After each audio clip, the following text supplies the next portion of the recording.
for the guy to edge out on that left turn up and go into the intersection. Please, at the green light, I need you to edge out. I need you to make the turn.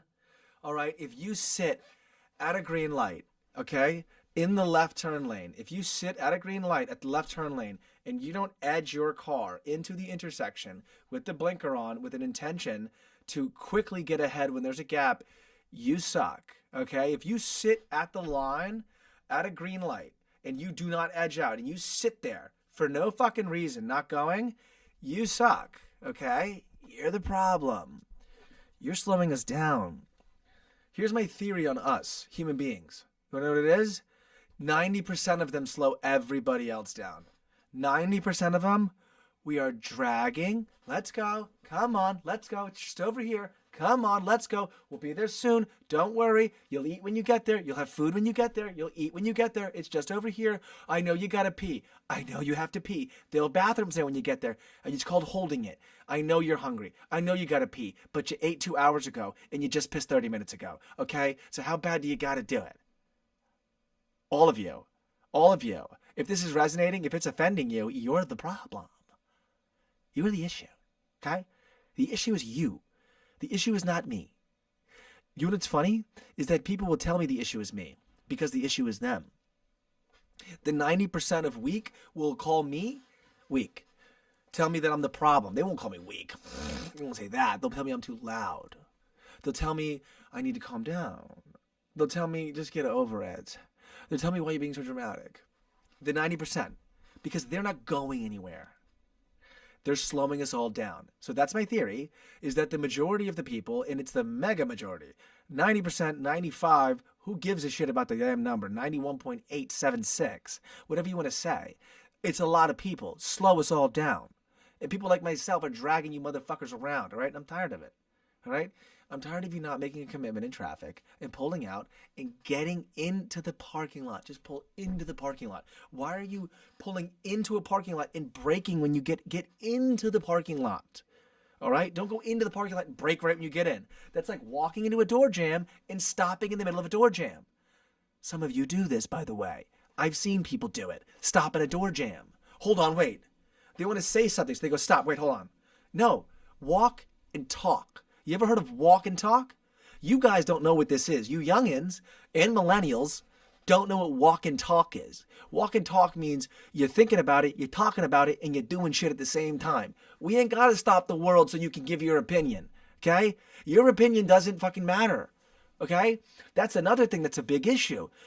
It doesn't matter what you think. No one gives a shit, okay? Write it down. Yell about ice. No one cares, okay? It doesn't fucking matter. And you can take that and run with that the wrong direction. Go ahead. It doesn't matter, okay?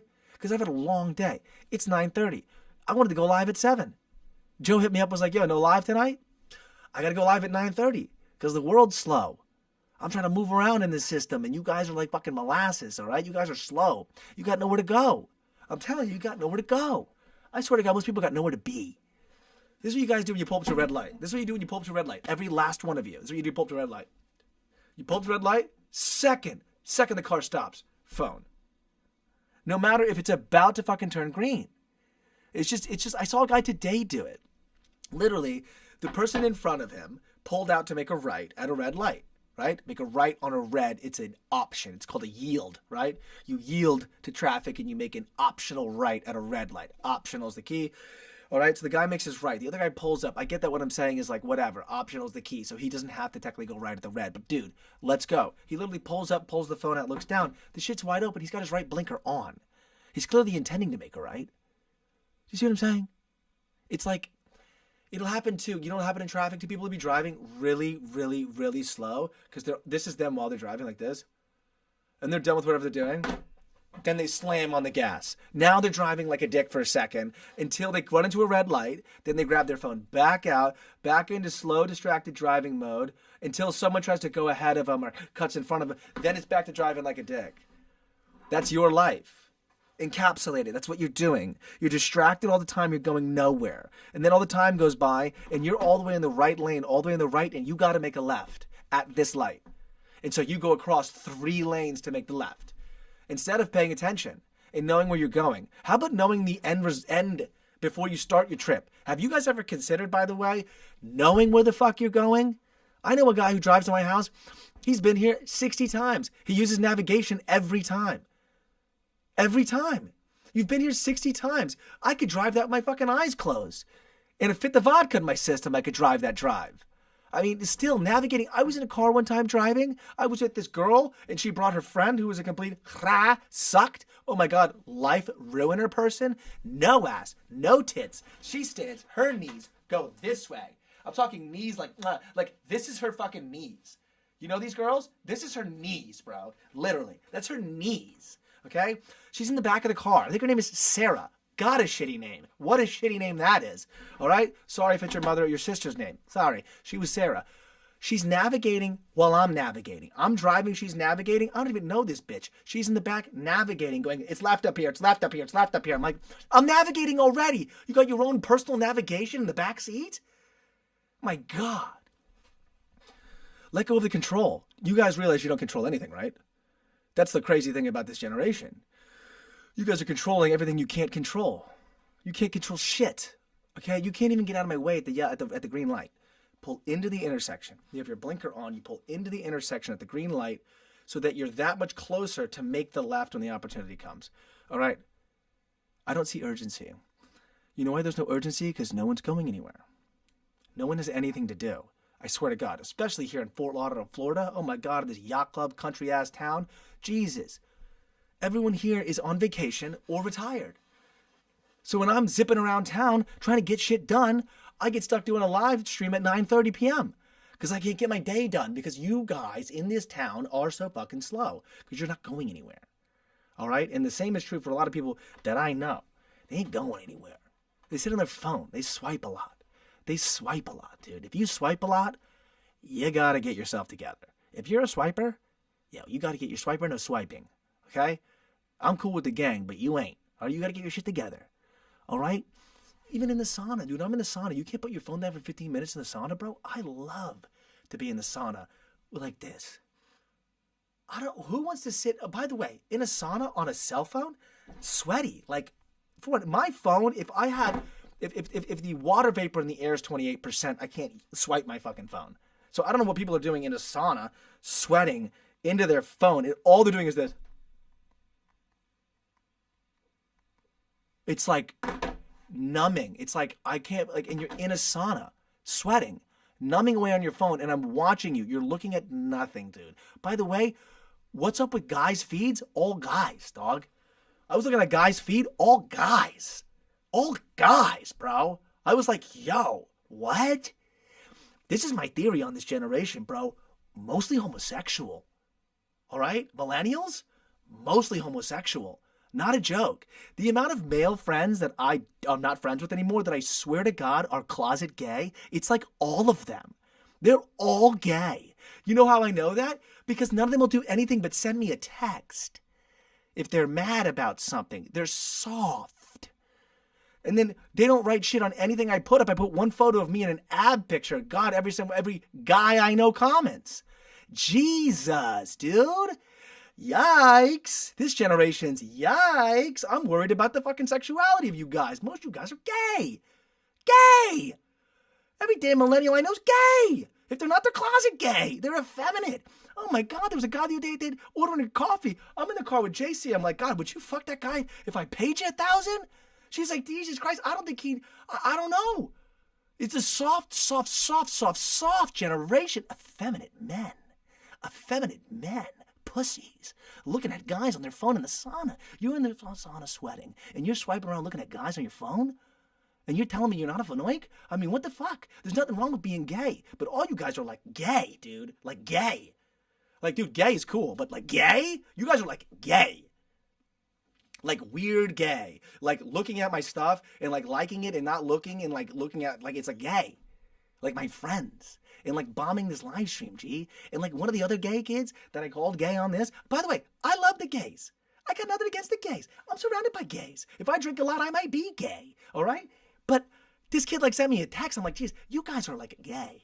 Okay? I can't take it anymore with the soft guys, the soft millennials. I can't take it anymore, dude. You guys gotta become men. You guys gotta stop being such fucking pussies.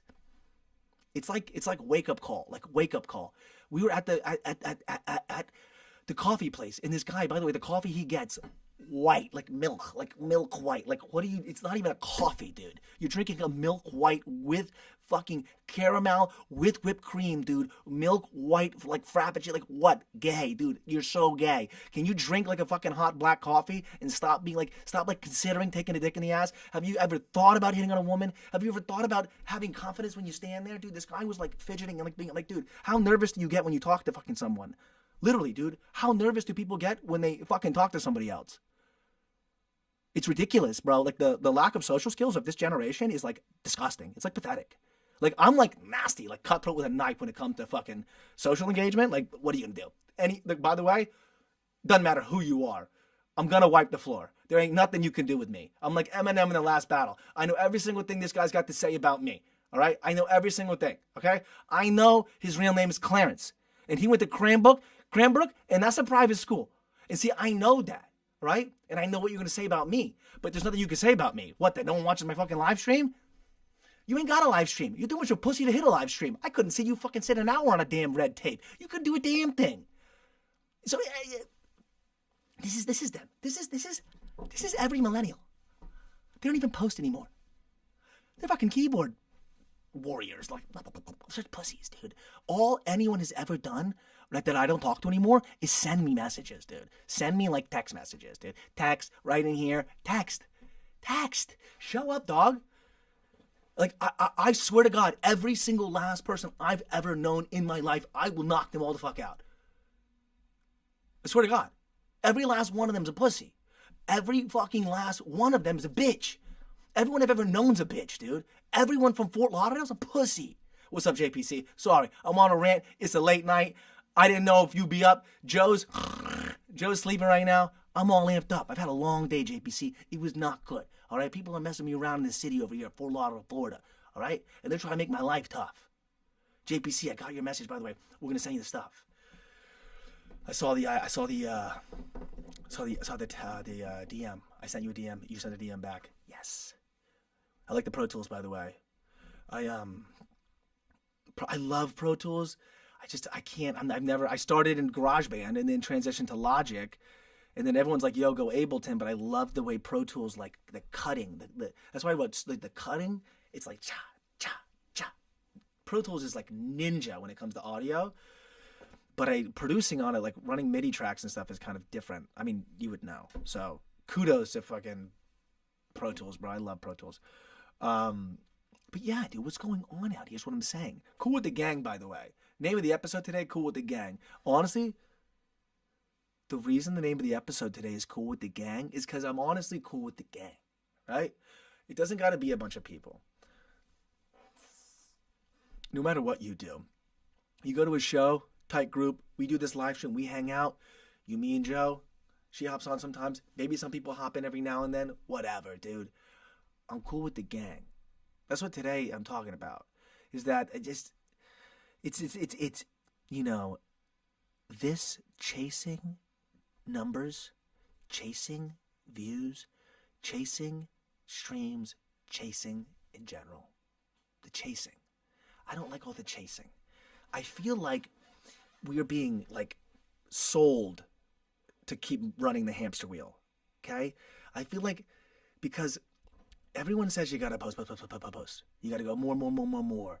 Alex Hormozy goes, my team puts out 450 pieces of content a week. I'm like, okay, Jesus Christ. Right? You gotta do this, you gotta do this, you gotta be there, you gotta post it, you gotta do that. You gotta drop a song every day.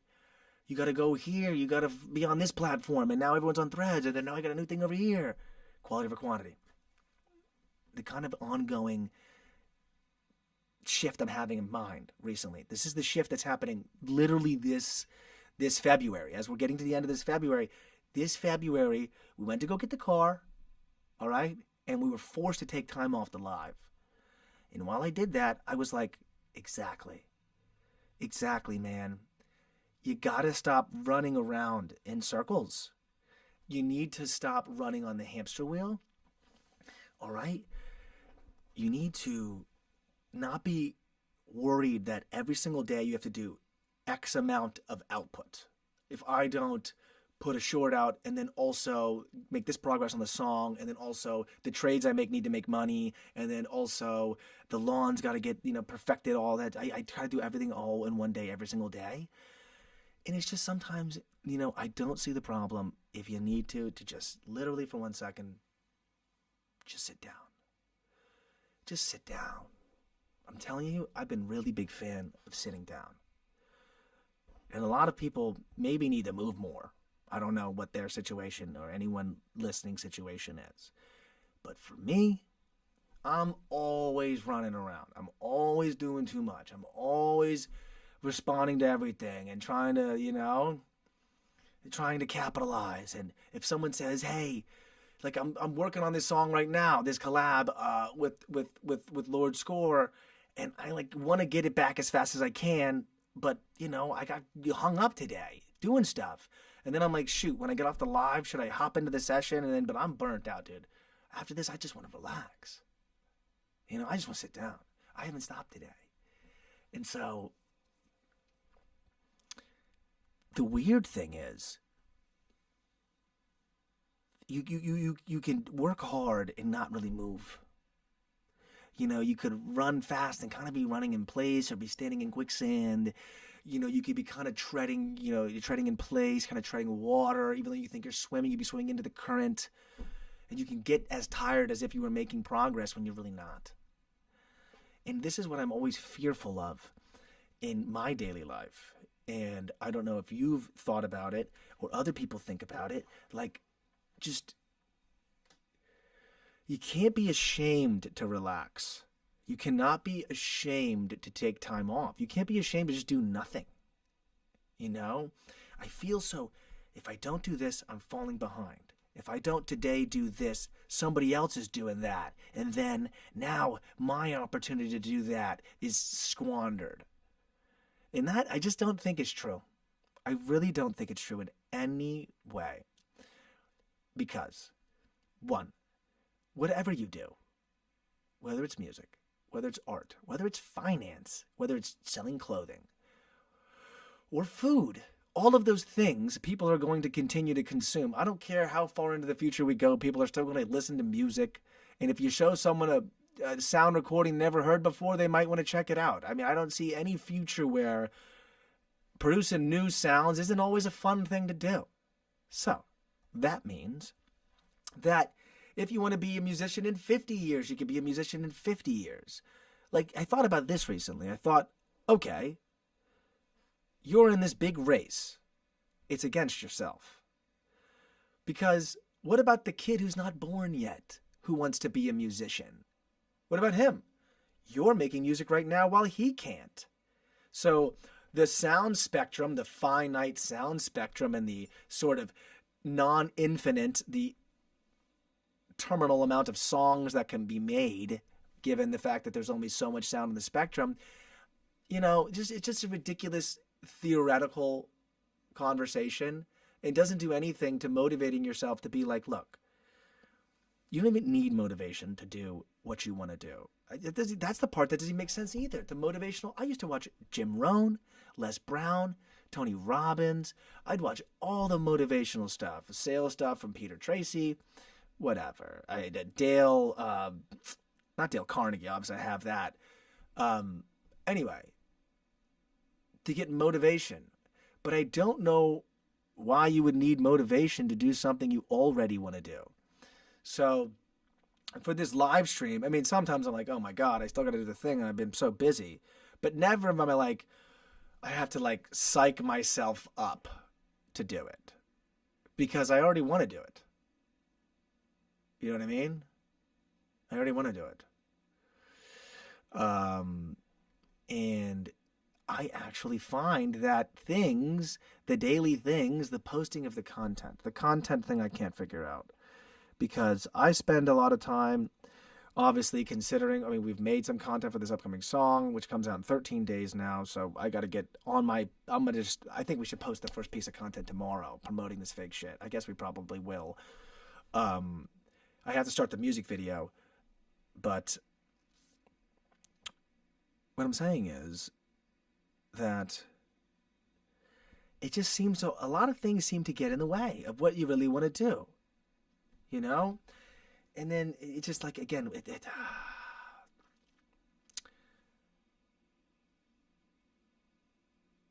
people are all doing something, right? Someone, like, say you make music and someone's got a song and their song's doing really well. And you're like, damn, but I make music. I want my song to do well. Or say you're doing stand-up. By the way, we get stand-up on Thursday. We're doing stand-up on Thursday. Tomorrow, not on the live. I don't think I'm going to have to go. I'm not going to go through my act anymore on the live stream because I keep forgetting it. Every time I get off the live stream and go on stage, I forget the damn act anyway. So tomorrow, I'm going to rehearse the act and memorize it and get it ready. And then probably, of course, do another rehearsal on Thursday. That way, when Thursday night comes around, I really want to smoke this. Doink. No. I want to smoke this show. I want to do a great job. I've never... Oh, it's not true. Back in the day, when I did stand-up when I was like a 22, I used to remember my act, but it wasn't funny. And so the new act, with all the new stuff we've added, which has not been seen yet, all the new stuff we added when Joe was here, it was the Super Bowl night. That act is pretty exciting because we've expanded a lot of the jokes and we've made it more linear. We've connected things so that you can follow along, and I'm going to memorize it. So it's going to be actually delivered. So now, you have any favorite comedians? Oh, of course. Let me think. I mean, it depends on when you ask me. So... It depends on when you ask me. At one point, Tim Dillon was a comedian I liked a lot, though I don't love Tim Dillon's comedy. I think he's not the strongest. Let me think about this, because here's the deal. I'm shifting a bit. Because when I used to watch comedy when I was younger, the character-esque comedians were funnier, right? One of the first comedians, obviously, I saw when I was in college, Bill Burr was hilarious, right? Of course, I watch a lot of Johnny Carson. So I'll watch Johnny Carson, old highlights of Rodney on Johnny Carson. Peter Falk from Columbo on Johnny Carson was actually kind of funny, even though he's an actor. I will watch Dave Attell. Love him. Obviously, he's a big, as you know, everyone loves Dave Attell. He's one of those throwback comedians. That he's the Comedy Cellar guy. That new guy, Ben, that political guy. I'm not a political comedian, but that Ben Bonkus guy is doing well. I'm not saying I'm like in full support of whatever he's talking about or whatever the hell. Again, I'm not political. I don't give a shit, to be honest. But he's funny. He's pushing the envelope, Ben Bonkus, right now. Again, it leans right, but he's got like audience members will like a black dude will bring his girl, and the black dude thinks it's really funny, and she's not laughing at it. So it's like it crosses over cultures, but he leans right. Who else is stand-up? Oh, dude, Kevin Nealon. Honestly, Kevin Nealon has been sneaky. He's been on TV for a while. Kevin Nealon did stand-up back in like the 80s and stuff, but he's just kind of becoming a little bit more popular again on the internet. People are starting to get in love with him. Kevin Nealon, very funny. To be honest, I watched an old Jay Leno stand-up. I was like, tight, not bad. You know, it's nice. It's nice. I mean, it's nice. I mean, it's pretty funny. You know, it was pretty funny. You know, of course, I love Dave Chappelle, but you know, I didn't like what he did. I don't like when people flex how rich they are. I hate that. That's the Bill Burr problem. The Bill Burr and the Dave Chappelle problem is they got all big and then they got all annoying, and I just don't like that. Chris Tucker, obviously not Chris Tucker. I was thinking of, Chris Tucker does have a stand-up, but it's a little old, funny. Chris Tucker's a decent stand-up that came out like 8 years ago. I think it's on Netflix, pretty funny, about making money in Rush Hour 2. Hilarious. What else I really like? Who else is really good? Oh, this guy who looks like Mike Myers is very funny. I don't know, when you ask any favorite comedians, I can go old, I can go, oh, shit! Why did you beat me to that? By the way, I have the most famous Patrice O'Neal comment, JPC. So I'll just to show you I'm a Patrice fan, check out my YouTube comment. I'm going to show it to you right now. Over 1.2 thousand likes. It's Patrice O'Neal talking about Fight Club. And he's talking about how Fight Club is really sad and how it's like white people like to watch it. But he also has that similar joke about Creep by Radiohead. So on the short, I wrote, it's the creep of movies. 1.2 thousand likes. I love Patrice O'Neal. He is getting huge. His old videos, of course, R.I.P., R.I.P., R.I.P. His old interviews on news stations, his thing with Hannity, some of that shit's really funny. And he's really on the button way before people wanted to talk about it. So that's cool about Patrice O'Neal. Now, I want to show you, just to show you that I am a Patrice fan, I want to show you this Patrice comment that I put just to show you I'm in the game. The creep joke is, I know the creep joke, I know. Dude, by the way, it's the #1 tab on Ultimate Guitar. And I was at a party like 2 months ago, and they were fucking looking up and they were playing Creep on guitar. And I was like, guys, I can't do this. I can't do this with the Creep. We can't, Again, Creep is a song. It's a good song for whatever reasons it has, but I can't stand it either. I mean, it's a good, again, it's one of those things. It's like saying, don't stop believing, you know? It's like too much. But it's the creep of movies. Here's the like. Here's the comment. 1.2 thousand. This is on this Fight Club Patrice O'Neal thing. Not a joke. It's the creep of movies. 1.2 thousand. The actual person liked it. And just to show you, I'm a Patrice fan. I said, this did nothing for me, but I think I've run into the holy grail of something white. Like, I think I saw some shit that I didn't supposed to see. It's self-hate, guilt, the burden of white guys who can't be men. Well, you know, I'm telling you that burden of having to keep up with the Joneses, as they say, and the burden of dishonesty, the burden of having to go to work and say blah blah blah. And so when I say weak, I don't mean like, but it's like. By the way, is that not what I opened this fucking episode with? That's exactly what. So I'm talking about white people, I guess. This is what I just opened my episode with, which is this fucking burden of weak shit. The thing is being white and it's just, I can't take it anymore. I opened this episode with, dude, I told myself, maybe you're just being a pussy, you know, to myself. The other day, I was talking to her and I go, you know what, maybe you're just being a pussy and maybe you're just being fucking soft and maybe you're just complaining too much. As I'm complaining on the live stream. I was like, you know, think of a guy in the 1920s. You know, think of a guy with just, he's got a glass of milk, bread, and cheese, you know, and that's his plowman's lunch. You know, that's all he's got. And he's got to go out and work for 10 hours, physical labor, or maybe he's in a factory, dude. He's in a factory. Go watch those documentaries on the people in the factory, okay? So, to Patrice's point, with the whites, and that's kind of what I open with as a fellow white. I can't take it. I can't take it anymore. We gotta be thicker. We gotta be tougher, man. I told you. I was telling her.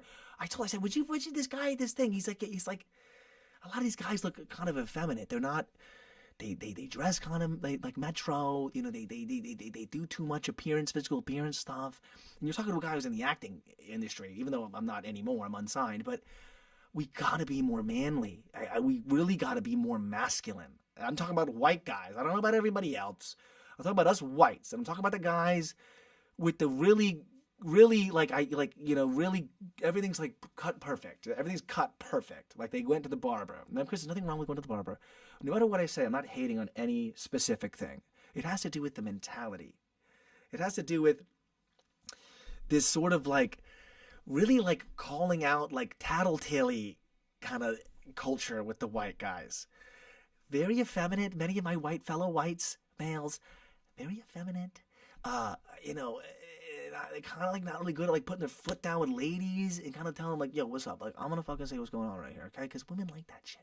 Women want to be told not what to do necessarily. That's kind of offensive, but they kind of want you to be certain. They want you to be confident. They want you to kind of make the decisions. And just tell them that what you're doing, you know? Because some girls have a lot of opinions, but most girls, they want you to decide where to go to dinner, all right? They want you to do, what do you think, baby? No. No, we're going fucking here, all right? Take them out. You be in charge. You know, just fucking be in charge, man. That's what I'm saying about our generation or just the Americans, the American whites. I don't know who it is that I'm talking about because I'm not a statistician. I don't fucking know. I'm not a populationist, whatever the word would be. All I'm saying is, my mom my mother, this was a while ago, through my mother, this was like 8 years ago. My mother was like, why does every guy seem like gay now? That's what my mother said about fellow men my age. You know, I mean, and I'm like, I like to wear nice stuff. I like to style up. I'm not saying grow a beer gut. I'm not saying, you know, do weird stuff. I just like a little bit more like this. I want to see a little bit more grit in our fellow men. I want to see grit. And I don't want to see us yelling at each other and doing all this. Wah, you can't say that. That's like, why are we doing that? Why are us whiteys telling other whiteys what to say? Guys, we're all whiteys. What are we doing? What are we doing? Let's all get on the same... I want to get all the whiteys like this. I want to get all the whiteys back like this. And like, dude, be like, look, what are you good at? What are you good at? Good. You do that, she does that. We all do our part and we all work together. And, you know, it's not like if I want to cook the steaks tonight, but Ronnie wants to cook the steaks, if Ronnie gets upset because Ronnie really wanted to cook the steaks, it's like that's kind of effeminate thinking. Just let Greg cook the steaks, or Ronnie, walk up to Greg and tell Greg, hey, Greg, let me cook the steaks. Or they make an agreement, compromise to have half the steaks. But what happens is Ronnie doesn't tell Greg or anybody that he wanted to cook the steaks the whole time, and then he gets like salty and then goes and does like some weird shit behind the scenes. He does like passive aggressive shit, or he makes a decision to do something against Greg later. And see, I don't like that. You know what I mean? I don't like that. I don't like the silent. I don't like that all these people that like will like send me messages. You know, I got a message over the weekend. I get messages from these people I don't talk to, and they send me messages. And it's like, I don't appreciate what you're doing. I'm just like, what am I doing? I'm doing a live stream. I keep trying to move this. You know, what's up with the texts? I don't get the sending a text to me thing. I just don't get it. What is the I'm going to send him a text thing about what I disapprove of, about what I say on my live stream? We're not friends anymore. All right, we're not friends anymore. We're not friends anymore. It's over. I saw my parents, by the way. They had to. The title to my car was at their house. My Atlas title was at their fucking house. It was the only thing I forgot. And so I talked to them, and it was amazing. My dad has made a lot of progress, and it was impressive. And I swear to God, I almost want to credit myself. I'm not even kidding. Because my sister's gone, right? I would go there a lot, and I just felt like I honestly was enabling him. Like, he would be like, man, give me a drink, and I get him beers, and I was like, I can't tell him no, and if I tell him no, he gets mad. I was enabling my father, and so was my brother. And here's what's crazy. I found this out. This will blow your mind. My brother took my fucking idea, all right? You know why I stopped talking to my family in April of last year? I mean, now I talk to them, and it was a great time. By the way, that 8 months, that 10 months, it did everything. It did everything I needed. It changed everything. But my brother, a month, 2 months after I did my little hiatus, he's on a hiatus. We haven't seen him since. My mother goes, have you heard from John? And I was like, no, I thought you guys know. I haven't spoken to anybody. And she was like, we haven't heard from him, you know, since June. And I go, he's not talking to you? I go, what? That fucking asshole took my idea. In the meantime, my point is, because there was no one there but my mother, and she doesn't take any bullshit, he's walking. He's doing crab walks left to right. He's lost a lot of weight. He stopped drinking a lot. He still drinks a little bit. I think she says he drinks wine and stuff at night. But, dude, it's not like it used to be. I mean, he was really going the wrong way. I'm talking my dad's like 70-something. And he was getting really bad to where, like, he couldn't walk. I'm being serious. And not like he couldn't walk because of anything. He couldn't walk just because of atrophy of not walking. And I went there, and it had been 10 months. And look at this guy. And my brother's not there. And we're not hanging around. You know, I feel like it was almost a mutually toxic relationship that we were both hanging on to long to. Where my parents were gripping on to the last kid, you know, kids or kid, you know, and kind of just keeping me, you know, and kind of being really shitty to me. All that stuff is still true. I mean, there's a lot of things that are still shitty that will never change, and that's okay. The point is, nothing I've said is false in the past. Everything is horrible. Everything that's happened has been awful. My mother has screwed me. My dad has screwed me. It's been bad. None of that changed. The point was, I left for 10 months. And there's no, they can't hurt me anymore. And so all that pain was gone. We healed it all. I don't know if we healed it completely, but we rid ourselves of a lot of the toxicity. And so when I went back and saw them recently, and it was again by obligation. I didn't want to see them, but I'm happy I did. I'm guessing the universe, the Lord, the God, whatever the thing is, the energy, the matrix, the field, the Higgs boson, whatever it is, that made me have to go there.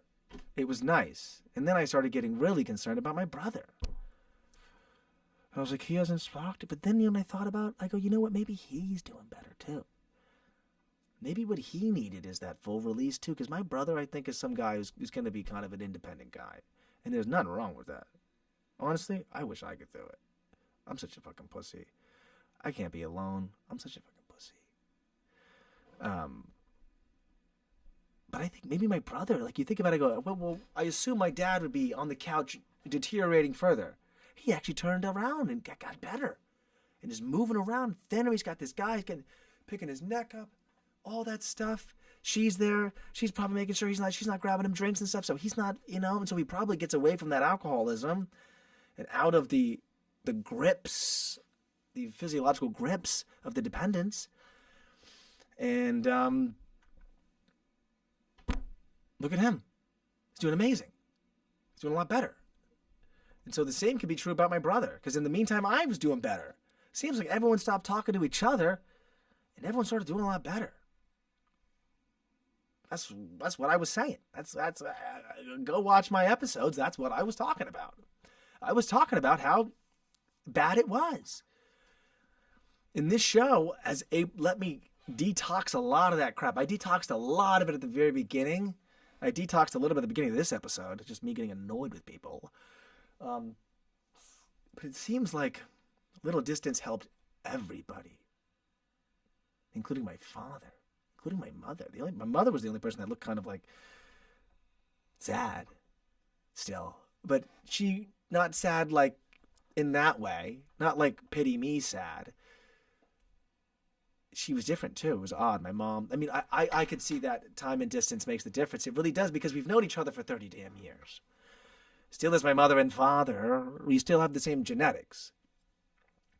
But all that proximity, I think as Bill Burr has that joke, I think it's Louis C.K. By the way, Louis C.K., I mean, what a writer, to be honest. I mean, that guy's really good. And I know about all these things, but I mean, Jesus, he's really good. I mean, to see the special he came out with, the one that was at the Madison Square Garden, I bought it. I have it. I bought it from his website because he was like, whatever, selling straight. He just sells straight to consumer now. It was the writing. His writing is really good. And I know he wrote a book and wrote a movie and all that. But he said, 2 people plus time minus distance. That's divorce. And it was like, yeah, you could love somebody so much, but even if they can drive you crazy because you are it's just one, again, with your parents, man, you have to grow up on your own and come back. And that's always been known, but a lot of the mothers kind of fight it. They kind of like, I don't know what it is. I don't know if it's just people I know in my area around here, but there's a lot of kids whose moms do a lot for them. I saw a kid getting a gym membership the other day, and his mom was there signing him up with a gym membership. And I was like, fucking dude, just sign up yourself for a gym membership. And I don't think he was under 18. I don't. I really don't. But that's a problem. It's like you gotta that whole leaving and coming back thing is the key. That's the thing. You have to go into isolation. Whether it's your own isolation from the world and you will come back out of a butterfly, out of your cocoon, or maybe it's just distance from your nest that you developed in. You developed inside of that area. That's your incubator. And you got to get out of the incubator and come back a graduate, come back an alumni. You can't come back, your first day out of the incubator. You can't turn around. The devouring mother. Oh my gosh. I don't know exactly, maybe besides my mother, the devouring mother, the mother in general, the devouring mother. If this is a concept that I'm not familiar with, the mother thing is crazy. to the point of who recently had a mother complex. The guy who just passed away, Eric Dane. Speaking of the devouring mother, who just passed away. He was that actor. I watched the Famous Last Words thing. I don't know if you've seen that. The guy who came up with that show, I'm like so upset because it's such a good show. Like he got Jane Goodall. He must have somehow landed the Jane Goodall thing, and that like started this. Because then he got Eric Dane. Now he's an actor. Jane Goodall's an activist. Then he got Eric Dane, the actor, and he's like a CB actor. You know, he's TV. He's not, you know, but he's still big. He did Euphoria and Grey's Anatomy. But Eric Dane, speaking of the devouring mother, this guy's ALS, 53 years old. He's now dead. He's in this interview, and he's talking about his mother and how there's still pain. He's talking about pain that he hasn't moved on from. And this guy's 53 years old. He's talking about pain that his dad suffered and pain that he suffered from his mother, from sort of whatever. I'm not sure exactly what he said, but you know how things can be. There's sort of certain little words that your mother can say. They just cut you right in half. And only your mother can say them. And their words are different for every one of us. Everyone has their own little cut you right in half words. And only your mother can do it. And maybe your dad can do it if you're a girl or something, but as a son, your mother can slice you in half.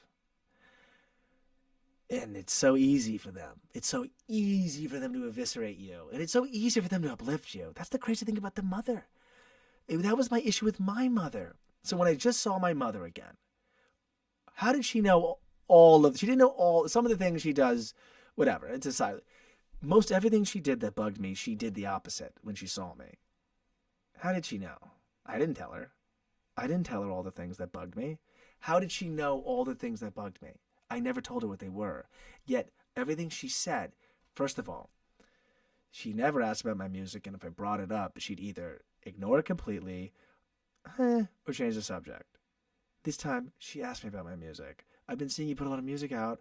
Looks great. You're getting a lot of streams. You might be making some money from it? I go, what the fuck? What the fuck are you doing? This is the exact opposite of everything you said to me before.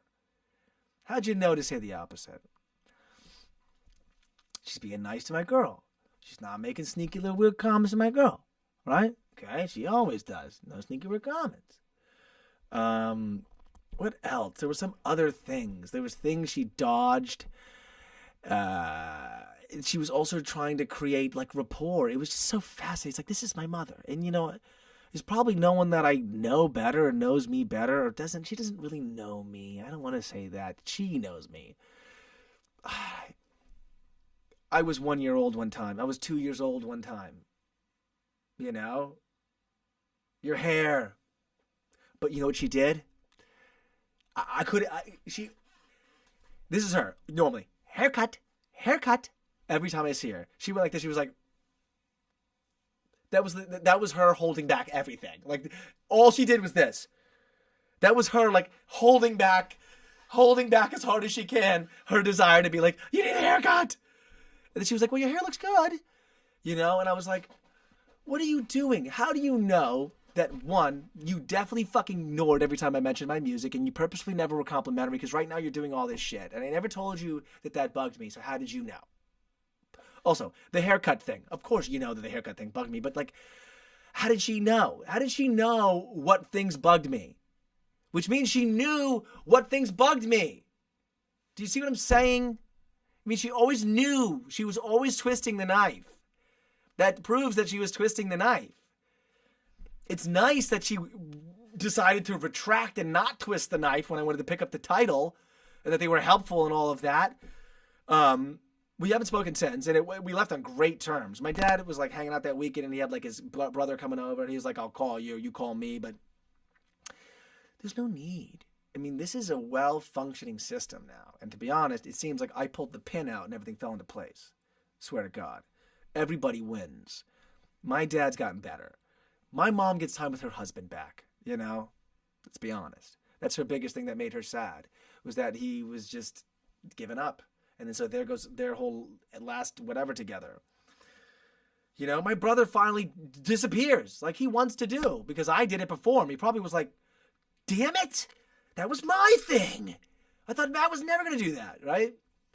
And then, of course, my sister wins. Everybody won. Everybody won.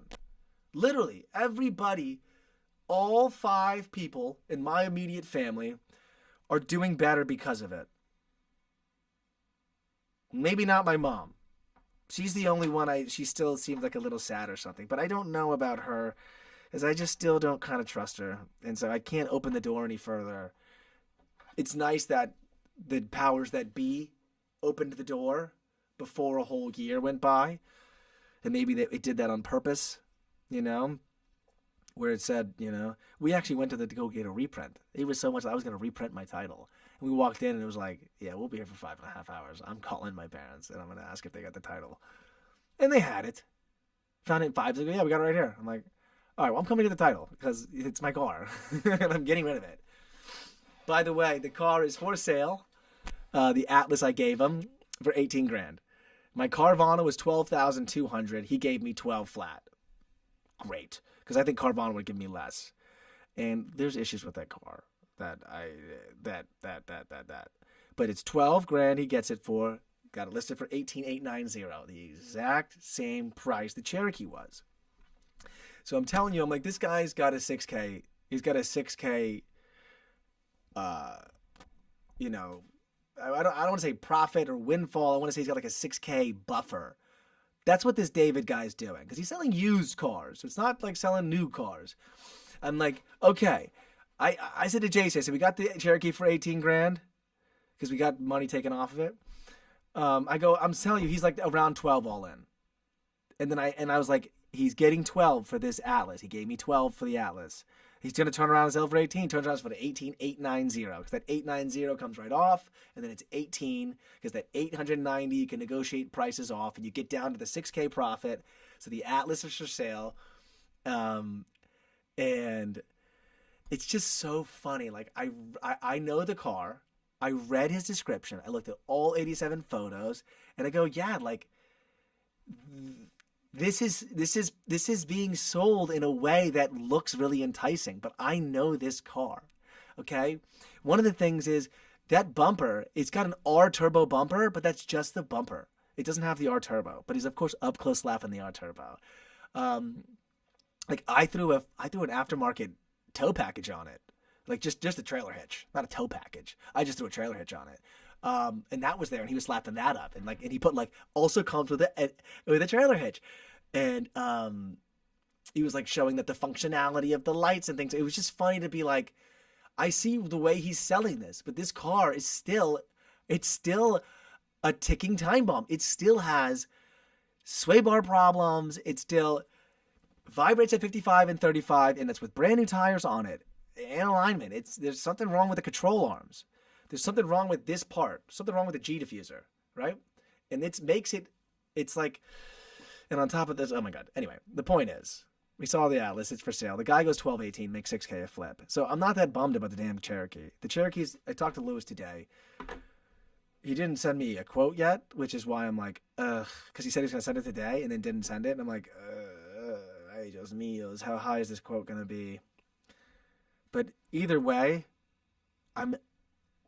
this is the car. This is the car. This is the car. This is it. We're gonna get it working. I don't care. I'm in no way. Even if I got bent over the barrel and shown the 50 states, I still have the thing I want, and we're gonna get it working, because in my mind, I want that. I drove it. I was obsessed with it.